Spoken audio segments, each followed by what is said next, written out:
Hi, welcome to the channel. Today we're going to talk about philosophy. Remember, a new life starts at the beginning.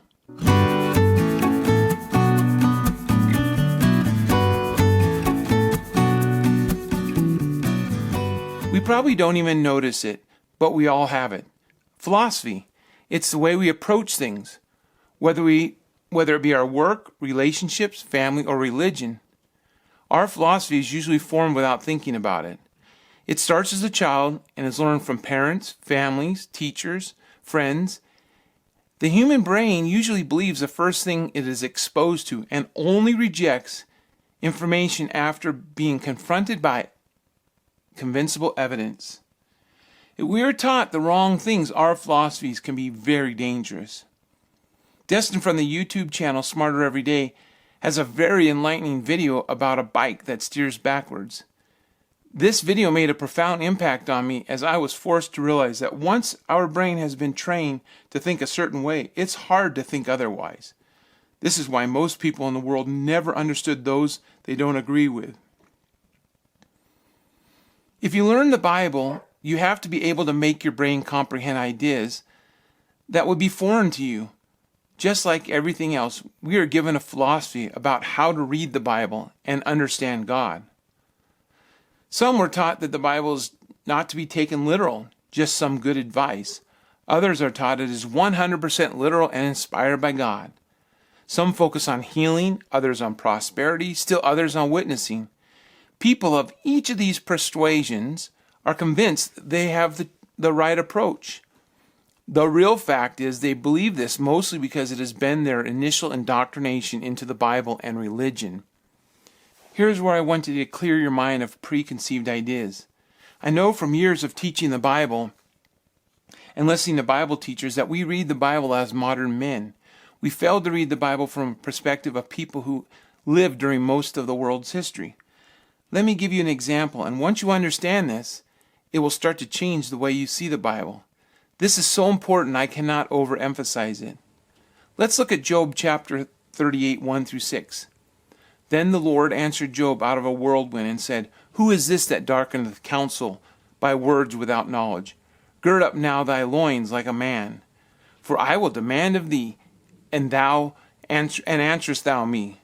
Where wast thou when I laid the foundations of the earth? Declare if thou hast understanding. Who hath laid the measure thereof, if thou knowest?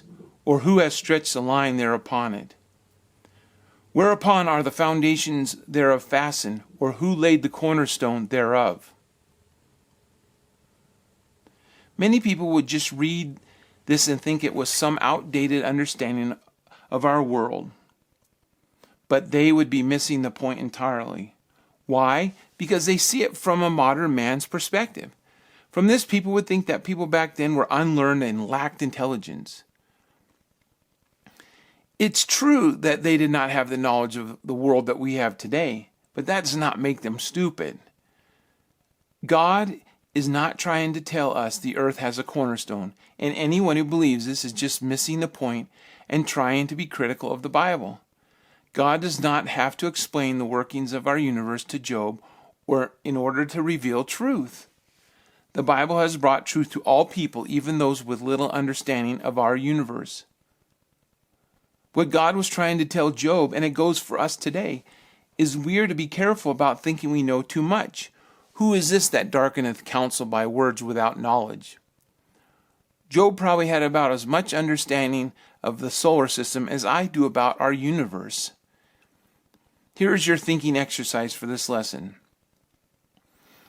Think about describing a day in your life to someone who lived 1,000 years ago. Think what they might know about your life with all of its technology. Describe to them a day in your life. Remember, they would not even understand gravity. Really consider this fully, and it will start to make you think how the Bible was written in a whole new way. This is so true when we read the first chapters of Genesis. We cannot expect God is giving us a scientific knowledge about our world because the person who wrote it would have little understanding about how God created it. I would dare say as much as we know today, God still would not be able to speak clearly about how he created the world. If we try to act like we can know the workings of God, we too will stand before God with his stern warning. Who is this that darkeneth counsel by words without knowledge? And there it is. Think about this. We have a philosophy, and we got to be careful that we don't carry a philosophy to the Bible, but rather the Bible provides the philosophy for us.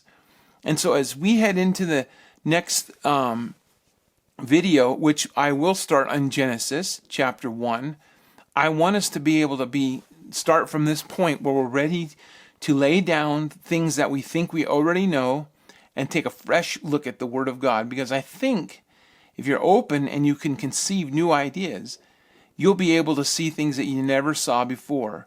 And so go ahead and join me by subscribing to my channel. There's also a little bell you can hit for the notification, so when I do upload the video, you'll be notified of it. And thanks again for watching, and have a great day.